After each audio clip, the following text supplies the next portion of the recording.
नमस्कार, मैं हूं अदिति नागर और आप देख रहे हैं पॉलिटिकल कॉरिडोर, वो शो जो आपको बताता है राजनीति के ताजा हालात, आपको बताता है कि राजनीतिक गलियारों में क्या है पॉलिटिकल परसेप्शन जो तय करेगा सियासी समीकरण। इस शो के जरिए मैं आपको बताना चाहती हूं कि क्या है बनते बिगड़ते पॉलिटिकल सेंटिमेंट और समीकरण, और साथ में पर्दे के पीछे चल रही तमाम कहानी किस्सों को आप तक लेकर आती हूं। आपको यह भी बतलाते हैं इस शो के जरिए कि आगे आने वाले समय में सत्ता का ऊंट किस करवट बैठेगा और उसकी हकीकत क्या है। आज इस शो में हम बात करेंगे सियासत के उस रण की, 2024 के उस रण की, जिसमें आते हैं खुद भगवान शिव की नगरी काशी, मां गंगा और मां गंगा के बेटे प्रधानमंत्री नरेंद्र मोदी।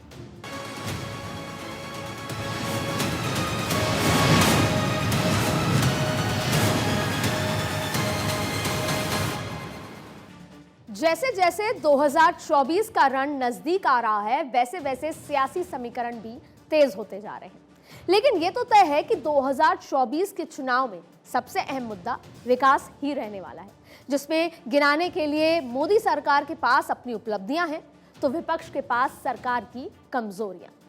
अब प्रधानमंत्री नरेंद्र मोदी जब गुजरात के मुख्यमंत्री रहे 2002 से 2014 तक, तब तक विकास की रणनीति में गुजरात मॉडल की चर्चा होती रही। लेकिन जब प्रधानमंत्री मोदी ने पहली बार काशी यानी कि वाराणसी की संसदीय सीट से चुनाव लड़ने का फैसला किया, तब से काशी की किस्मत की लकीरें ही बदल सी गई। पिछले 9 साल में सांड सीढ़ी सन्यासी वाली काशी अब क्रूज, आधुनिक घाट और काशी विश्वनाथ कॉरिडोर वाली काशी बन चुकी है। पिछले 9 साल में प्रधानमंत्री नरेंद्र मोदी ने 30 से ज्यादा बार अपने संसदीय क्षेत्र काशी का दौरा किया है, और इन दौरों के जरिए प्रधानमंत्री नरेंद्र मोदी ने अपने सपनों की काशी नगरी को बनते, विकास करते देखा है और पूरी नजर उस पर रखी है, और जिसकी वजह से ही आज काशी अब जापान के क्योटो की राह पर काफी आगे निकल चुकी है। अब वाराणसी में सड़कें विश्व स्तरीय हो चुकी हैं। काशी के सांस्कृतिक अक्षय वट को रुद्राक्ष सेंटर मिला है। शिक्षा और कौशल के से युवा सशक्तिकरण की दिशा में अग्रसर है काशी, और 3000 कैमरों की नजरों से लैस है काशी, और पुरातन नगरी से स्मार्ट सिटी बन रहा है काशी। काशी को मिला है वंदे भारत ट्रेन का तोहफा।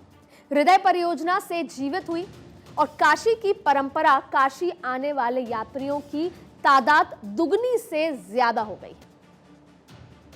काशी को बाबतपुर से जोड़ने वाले गेटवे ऑफ काशी तैयार है। काशी से क्लीन गंगा, ग्रीन गंगा नया इतिहास रच रहा है। काशी को विश्व का सबसे लंबा गंगा विलास क्रूज भी मिल गया। अब काशी में ही प्रधानमंत्री ने 24 घंटे खुलने वाला प्रधानमंत्री ऑफिस भी बना दिया है। प्रधानमंत्री नरेंद्र मोदी ने पिछले 9 साल में काशी की तस्वीर को पूरी तरह बदल दिया है। काशी के नए अवतार को प्रधानमंत्री मोदी ने अपने हाथों से संजोया और संवारा है। याद कीजिए 2014 का वो दौर जब प्रधानमंत्री मोदी ने स्वच्छ मिशन अभियान के तहत काशी के घाटों को अपने हाथों के साथ साफ किया था, और काशी के घाटों को जो सीढ़ियां जो गंगा की गोद में गुम हो चुकी थी, उनको उनकी पारंपरिक स्वरूप में प्रधानमंत्री मोदी ने अपने हाथों से निखारा। बाबा विश्वनाथ की पुरातन काशी आज दिव्यता, भव्यता, अलौकिकता के नए आयाम गढ़ रही है। बात बिजली के खंभों पर उलझी तारों की करें या फिर काशी की गलियों की बात करें, बात सुलभ, सक्रिय और सुंदर काशी बनाने की हो, या फिर मान दिलाना हो सांस्कृतिक राजधानी का, प्रधानमंत्री नरेंद्र मोदी ने काशी से करीब करीब बिजली के खंभे खत्म कर दिए। काशी से अब बिजली अंडरग्राउंड रूप में पहुंच रही है काशी तक, और काशी की सड़कें दुनिया में भारत की रफ्तार को भी बढ़ा रही हैं। और पूर्वांचल का हब काशी पिछले 9 साल में अपने असली मुकाम पर पहुंच रहा है। काशी ने पिछले 9 साल में 3D डेवलपमेंट किया। गंगा साफ हुई, गंगा ही टूरिज्म और ट्रांसपोर्ट दोनों ही जो उसमें दोनों टूरिज्म भी हो रहा है, ट्रांसपोर्ट भी हो रहा है। गंगा का निर्मल प्रवाह काशी को पुण्य नगरी बना रहा है। इसीलिए आज दुनिया काशी मॉडल की बात कर रही है।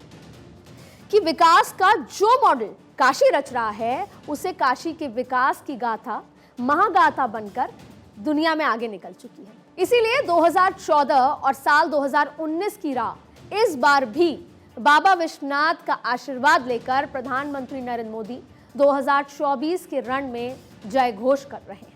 वेदों ने कहा है कि भगवान शंकर आदि अनादि सनातन है और वो विश्वनाथ यानी कि पूरे संसार के भगवान के रूप में काशी में विराजमान है। इसीलिए काशी से निकली कोई भी बात पूरे भारत को, पूरे सनातन धर्म पर असर डालती है।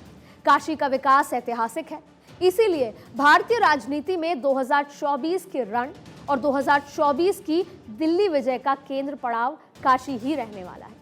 भगवान शंकर के त्रिशूल की तरह काशी भारत की राजनीति में कैसे अटल अडिग हो, इतनी इंपॉर्टेंट हो जाती है, इतनी अटल अडिग हो जाती है कि उसे भी जानना चाहिए।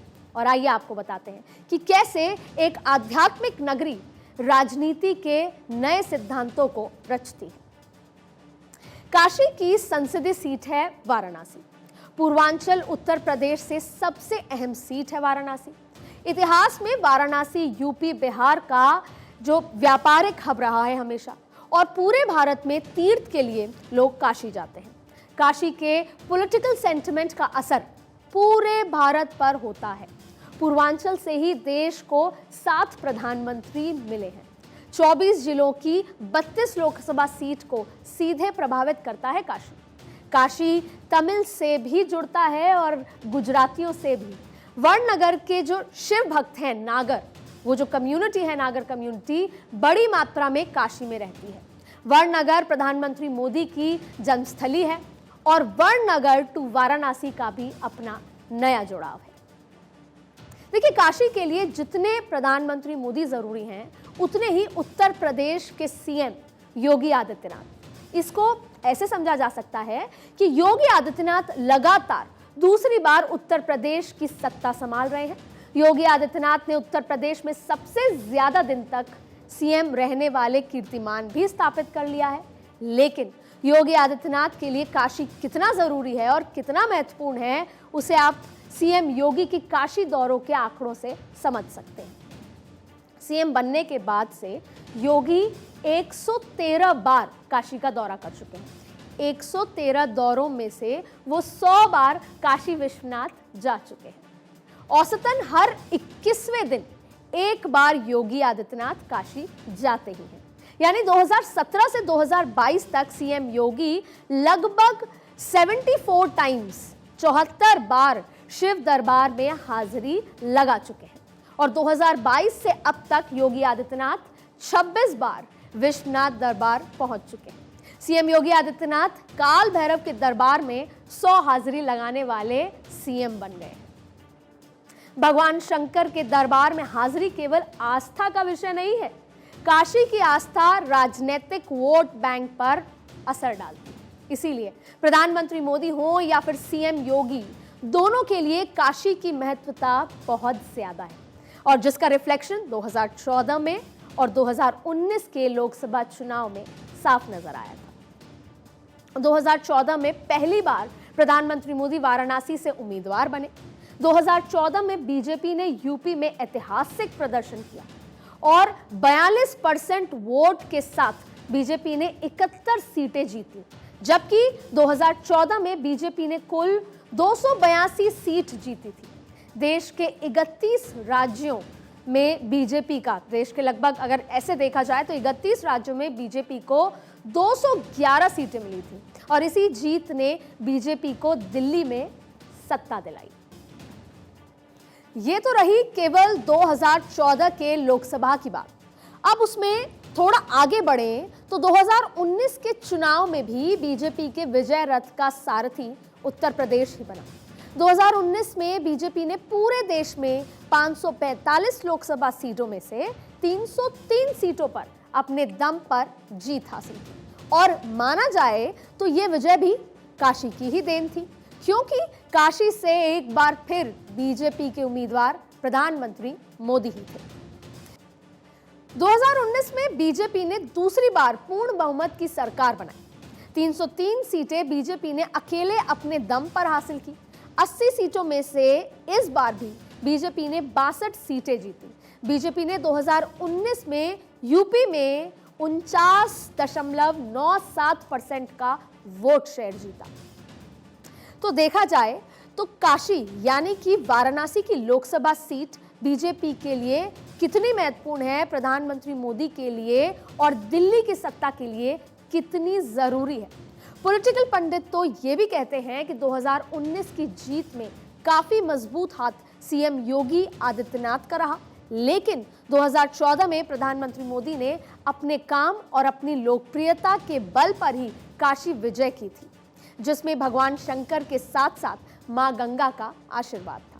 और काशी वासियों ने प्रधानमंत्री मोदी में जो आस्था जताई थी वो एक बहुत बड़ा उदाहरण था। काशी वासियों की यही आस्था प्रधानमंत्री मोदी के लिए काशी को जरूरी बना जाती है। प्रधानमंत्री मोदी के 2019 के चुनाव के लिए कई जगहों से लड़ने के कयास लगाए जा रहे थे। हवाएं भी खूब उड़ी, लेकिन बीजेपी जानती थी कि अगर प्रधानमंत्री मोदी काशी यानी कि वाराणसी लोकसभा सीट से चुनाव नहीं लड़ते तो इसका मैसेज पूरे देश में काफी गलत तरीके से जाएगा।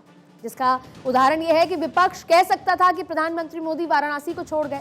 वाराणसी से छल करने का आरोप भी विपक्ष लगा सकता था। वाराणसी की जनता से दुराव की भावना पैदा हो सकती थी और वाराणसी से प्रधानमंत्री मोदी ने चुनाव न लड़ने से जो नुकसान होता वो अलग। और विपक्ष कह सकता था कि प्रधानमंत्री मोदी जब काशी के नहीं हुए तो कहां के होंगे। और विपक्ष की इसी रणनीति से बीजेपी को पूरे यूपी में नुकसान हो सकता था और यूपी के साथ साथ देश की राजनीति में। और यूपी में नुकसान बीजेपी उठाने का साहस नहीं कर सकती, क्योंकि यूपी से ही दिल्ली का सत्ता का रास्ता निकलता है। और ऐसे में अगर बीजेपी के हाथ से यूपी गया तो फिर 2024 का रण और सत्ता की चाबी भी बीजेपी के हाथ से चली जाएगी, क्योंकि 2014 और 2019 के चुनाव में परिणाम फिलहाल तो यही बताते हैं उनके परिणाम।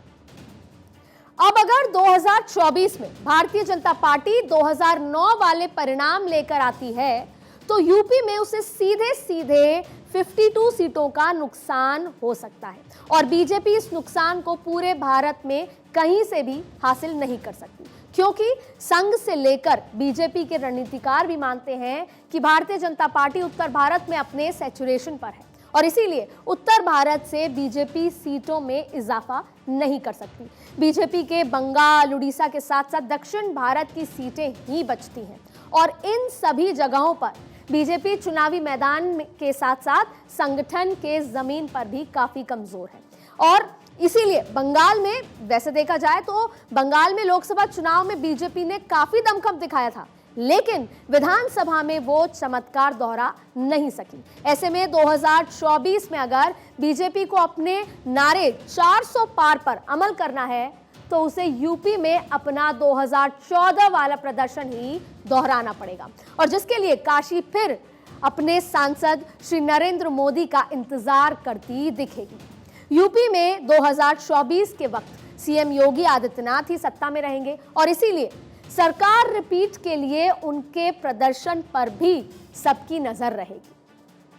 अड्डी वाली काशी, चाय के टपरों वाली काशी, घाट की सीढ़ियों वाली काशी, बीएचयू वाली काशी, सन्यासियों वाली काशी, सुबह बनारस वाली काशी, कचौड़ी और लौंग लता वाली काशी, अलाप टप्पा तैराने वाली काशी, सभी मिलकर ही काशी का अपना मिजाज बनता है और यही मिजाज काशी को सत्ता, संस्कृति के साथ समाज की दूरी बनाती है। और जिस काशी में मां गंगा अपने सफर के इतिहास में केवल और केवल एक बार उल्टी बहती है, वही काशी नगरी सियासत की सीधी बिसात का सेंट्रल पॉइंट बनती रहती है। और इसी मिजाज को प्रधानमंत्री नरेंद्र मोदी ने वड़नगर से वाराणसी के कनेक्शन में साध लिया है, जो 2024 के चुनावी समर में भी बीजेपी के साथ साथ प्रधानमंत्री मोदी को भी अविजित बनाएगी और केंद्र में तीसरी बार मोदी सरकार का नारा साकार हो सकता है। काशी में जो भी जाता है काशी उसे अपने अंदर समाहित कर लेती है, अपना लेती है।